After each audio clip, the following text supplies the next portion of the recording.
నమస్కారం సద్గురు. శుభప్రదమైన రోజులలో ఉపవాసాలు చేయటం అనేది భారతదేశంలో అనతికాలంగా ఉంది. కానీ చాలామంది భారతీయులు దీనిని అశాస్త్రీయంగాను తర్కవిరుద్ధంగాను భావించారు. ఉపవాస సమయంలో ప్రేరేపించబడిన ఆటోఫాగీపై పరిశోధనకు నోబెల్ బహుమతి లభించే వరకు ఇలా ఉండేది. ఈ సంవత్సరం నేను కూడా విడతలవారీ ఉపవాసం చేయటం మొదలుపెట్టాను. ఇలాంటి ఉపయోగపడే ప్రాచీన పద్ధతులు ముందు మూఢనమ్మకాలుగా ముద్రవేయబడి ఆ తర్వాత పాశ్చాత్య ఆమోదం దొరకగానే వెంటనే ఎందుకు అమలు చేయబడతాయి? ఎందుకంటే మీకు సరైన శరీర రంగు లేదు కాబట్టి.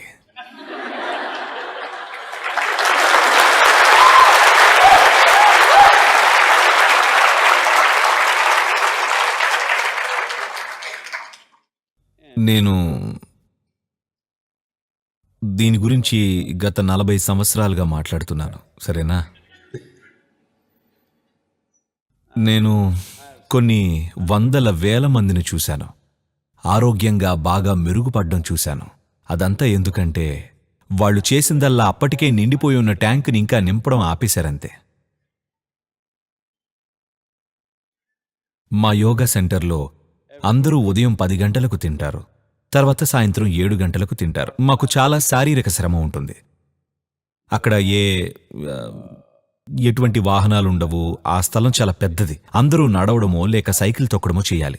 డైనింగ్ హాల్కు వెళ్లాలన్నా 1 కిలోమీటర్ ఉంటుంది. పని చేసే చోటుకు వెళ్లాలంటే అదొక కిలోమీటర్ ఉంటుంది. ఇలా ఎప్పుడు చూసినా అందరికీ శారీరక శ్రమ ఉంటుంది. Physically active. అందరూ సాయంత్రం 3:30-4 అయ్యేసరికి చాలా ఆకలితో ఉంటారు. కానీ దాంతో ఉండడం మేం నేర్చుకున్నాం. ఖాళీ కడుపు, ఆకలి అనేవి 2 వేరే వేరే విషయాలు. Empty stomach and hunger, 2 different things. ఆకలి అంటే మీ శక్తి క్షీణించడం మొదలవుతుంది, కానీ ఖాళీ కడుపు మంచిది. యోగ శాస్త్రాల ప్రకారంగా ఇవాళ ఆధునిక శాస్త్రం కూడా ఒప్పుకుంటుంది. కానీ మనకు అనుభవపూర్వకంగా తెలిసిన విషయాన్ని చేరుకోవడానికి కొన్ని కోట్లు ఖర్చు పెడతారు. ఎందుకంటే పరిశోధనకు ఎన్ని కోట్లు ఖర్చు పెట్టారనేది ముఖ్యం కదా. మీ శరీరం, మీ మెదడు ఉత్తమంగా పనిచేసేది మీ కడుపు ఖాళీగా ఉన్నప్పుడే. So we always make sure. కాబట్టి మేము ఎలా తింటామంటే ఎంత తిన్నా కూడా మా కడుపు 2-2.5 గంటల్లో ఖాళీ అయిపోవాలి. కాబట్టి మేము రోజూ ఆకలితోనే నిద్రపోతాం. చాలామంది నిద్ర రాదు అనుకుంటారు. నిద్ర వస్తుంది. సగటున 25 ఏళ్ల పాటు సగటున నేను 2.5 నుండి 3 గంటలు మాత్రమే పడుకున్నాను. ఈ మధ్య కొంచెం బద్ధకస్తున్నయ్యాననుకోండి, అందుకే 3.5 నుండి 4.5 గంటల వరకు నిద్రపోతున్నాను. అయినా నేను ఇంతలా ప్రయాణాలు చేస్తున్నాను, చూస్తున్నారు కదా. ఇంతలా ప్రయాణాలు అంటే రాబోయే 4 రోజుల్లో నా ప్రయాణాలను చెప్తే మీరు ఇక్కడే కుర్చీలోంచి పడిపోతారు. నిజం చెప్పమంటారా? ఇప్పుడు అది అవసరం లేదనుకోండి. ఎందుకంటే వచ్చే 10 రోజుల్లో నేను 5 దేశాల్లో ఉంటాను.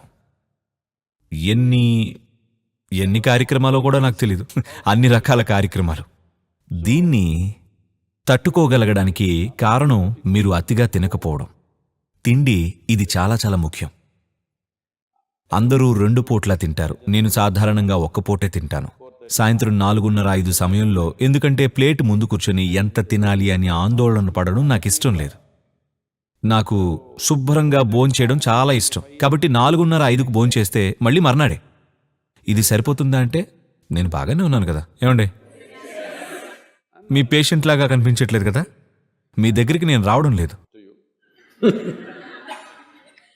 ఎందుకంటే శరీరంలో ఏదైనా సవరణ లేక శుద్ధీకరణ జరగాలంటే మీ కడుపు ఖాళీగా ఉండాలి. ఇది చాలా చాలా ముఖ్యం. లేకపోతే కణాల స్థాయిలో శుద్ధీకరణ జరగదు. మీరు పేర్చుకుంటూ పోతే అన్ని రకాల సమస్యలు వచ్చేస్తూ ఉంటాయి. అందులో ముందుగా వచ్చేది శరీరంలో జడత్వం. జడత్వం అంటే వేరువేరు స్థాయిల్లో ఉంటుందది. మీకు అవన్నీ తెలియకపోవచ్చు, కానీ మీరు ఎంత నిద్రపోతున్నారనేదే జడత్వం. మీరందరూ ఇక్కడికి జీవించడానికి వచ్చారా లేక హలో జీవించడానికే కదా? ఇక్కడ అంటే ఇక్కడ కాదు, ఈ జీవితంలోకి జీవించడానికి కదా. మన జీవిత ఉద్దేశం జీవించడం, అవునా? కానీ మీరు అమెరికా డాక్టర్ల గురించి మాట్లాడారు కాబట్టి ఇదంతా ఇక్కడ కూడా మొదలైంది. ఇప్పుడు అమెరికన్ డాక్టర్స్ కనీసం 7 నుండి 8 గంటల పాటు నిద్రపోవాలంటారు. అంటే మీ జీవితంలో 3వ వంతు భాగం మీరు నిద్రపోవాలి. మరో 2-3 గంటలు 4 గంటలు కాలకృత్యాలు, భోజనం, ఇంకా అది ఇది ఏవో పనులతో అయిపోతుంది. అంటే నిజానికి మీ జీవితంలో 50% మెయింటెనెన్స్కే అయిపోతుంది. ఉదాహరణకు మీ దగ్గర ఒక బండుంది, మోటార్ సైకిలో లేక కారో. నెల రోజుల్లో 1 రోజు సర్వీసింగ్కి వెళ్తే ఓకే, పర్వాలేదు. అదే 15 రోజులు సర్వీసింగ్లో ఉంటే అది కొంచెం ఇబ్బందే కదా. చాలామంది వాళ్ల వ్యవస్థని ఇబ్బందిలా మార్చుకుంటున్నారు. ఎందుకంటే వాళ్ల శరీరమే వాళ్ల జీవితానికి ఒక పెద్ద అడ్డుగా ఉంది. వాళ్ళేం చేద్దాం అనుకున్నా వాళ్ల శరీరం అందుకు అనుమతించదు. చెప్పాలంటే ఇందులో చాలా అంశాలున్నాయి. అందులో ఒక ముఖ్యమైన అంశం ఏంటి అంటే అందరూ వాళ్లు తినాల్సిన దానికన్నా ఎక్కువ తింటున్నారు. ఎందుకంటే వాళ్ళకి ఎక్కువ తినాలి అని, లేకపోతే నీరసించిపోతారు అని అది ఇది చెప్తూ ఉంటారు. మీ శరీరాన్ని ఒక పద్ధతిలో పెట్టుకోవడానికి మార్గం ఉంది. ఇవాళ అందరూ ఇంధన సామర్థ్యం ఎక్కువ ఉన్న కార్లు, మోటార్ సైకిళ్లు చేయడానికి ప్రయత్నిస్తున్నారు. అసలు దీనికి అర్థమేంటి? మెషిన్ స్మూత్గా నడుస్తుంది అంటే ఇంధనం తక్కువ తాగుతుంది కదా. అలాగే మీరిక్కడ కూర్చున్నారు, మీరు పూర్తి హాయిగా ఉన్నారు అంటే అది తక్కువ ఇంధనం వాడాలి. మీరు అంటూ ఊగిపోయి ఉన్నారనుకోండి, అప్పుడు ఎక్కువ ఇంధనం వాడతారు. ఎక్కువ తినాలి అనిపిస్తుంది, నిర్బంధం వచ్చేస్తుంది. అప్పుడు ఈ కొత్త మాట విడతలతో తినడం.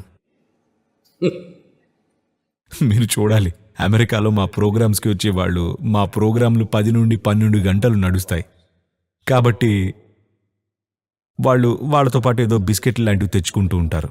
నాకు షుగర్ వ్యాధి ఉందండి, నేను తినాలి, నేను తినే తీరాలి అంటారు. నేను తినేయాలి అంటారు. నేను వాళ్ళతో అంటాను, మీరు ఇక్కడే ఉండండి, మీరు చనిపోకుండా నేను చూసుకుంటాను, ఎందుకంటే నా చేతిలో మీరు చావడం నాకు ఇష్టం లేదు, సరేనా? మొదటి రోజు లేదు నేను ఎట్టి పరిస్థితుల్లో తినాలి. 3వ రోజుకల్లా ఇదంతా వదిలేస్తారు. 12 గంటలు తినకుండా వాళ్ళు బాగానే ఉంటారు. చూడండి, ఆరోగ్యం అనేది బయట నుండి తెచ్చుకునేది కాదు. ఆరోగ్యం లోపల నుండి జరగాలి. బయట నుండి ఏదైనా తప్పుగా జరిగితే సహాయం తీసుకోవచ్చు. కానీ ఎప్పుడూ మీకేదో ఒక సమస్య ఉంది అంటే ఏంటి? మీరు ఒక పనికిరాని మిషన్ అన్నమాట, అవునా? ఎప్పుడూ ఏదో ఒక సమస్య ఎందుకు ఉంది? మిమ్మల్ని అలా డిజైన్ చేయలేదు కదా. ఇది ఆరోగ్యం కోసం డిజైన్ చేయబడినది. మీ శరీరంలోని ప్రతి కణం ఆరోగ్యంగా ఉండడానికి రూపొందింది. అవి అన్ని ఆరోగ్యం కోసం చాలా కష్టపడతాయి, మీరు తప్ప. అందుకే యోగాలో కనీసం 8 గంటలు ఎడ ఉంచాలి. ఒక భోజనానికి తర్వాత భోజనానికి 8 గంటలు ఖాళీ ఉండాలి.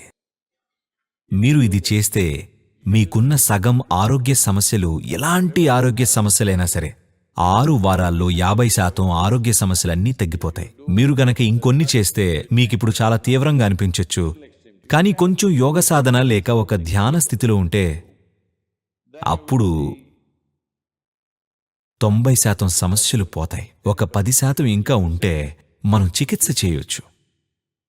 ఇప్పుడు ఇది ఎలా ఉందంటే, మీ ఆరోగ్య వ్యవస్థలు, ముఖ్యంగా ఎక్కువ బీమా పాలసీలు ఉన్న దగ్గర ప్రజలు ఏది పడితే అది తిని తాగి డాక్టర్ దగ్గరికి వచ్చేసి నన్ను బాగా చేయండి అంటున్నారు. ఇది జరిగే పని కాదు. For more videos like this, subscribe Big TV channel.